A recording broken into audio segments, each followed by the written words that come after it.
Belgia menang 3-2 atas Senegal. Pagi ini pertandingan Belgia versus Senegal, di mana Belgia keluar sebagai pemenang dengan skor 3-2. Senegal tidak bisa menyamakan skor agar berlanjut ke babak penalti. Belgium sangat kuat, Senegal tak bisa berbuat apa-apa.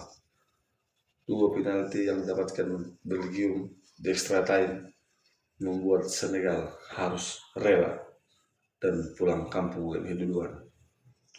Semakin seru, semakin panas. Jangan lupa subscribe, like, share, and comment. Terima kasih, selamat pagi.